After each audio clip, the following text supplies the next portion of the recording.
Hold and talk, squeeze and Thank you, Pastor, and thank all of you.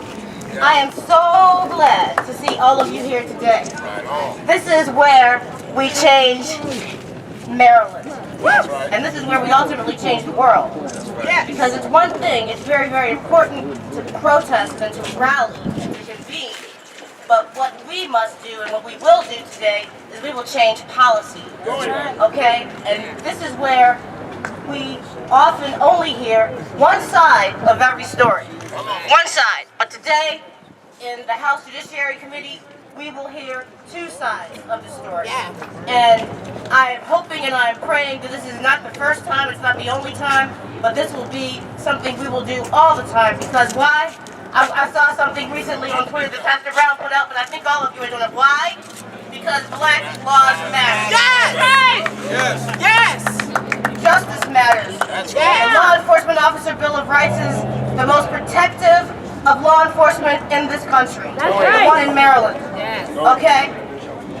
And be prepared, because you'll hear people say that, well, law enforcement is wonderful and we need law enforcement, and we do, but any kind of brutality or excessive force is isolated. It's rare. It doesn't happen very often. You will also hear people say that it only happens in Baltimore City.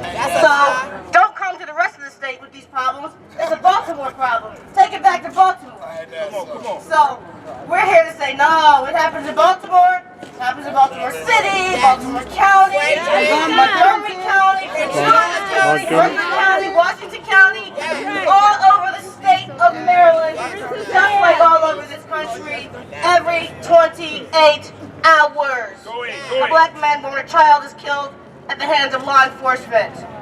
And that's not only, it's not only the only problem. The problem is the over-militarization. The problem is a culture that says that law enforcement is omnipotent, that they are godlike, that we don't have any right to question or challenge. And you know I'm already in a lot of trouble, so I'm not worried about any more trouble. I'm not worried about it today because I know I have all of you. That's right. Back, you have my back. Once again, just thank you so much, and be prepared for a long day. It's not going to be short, but we're going to be in for the long haul, right? That's right. That's right. That's right. Thank you.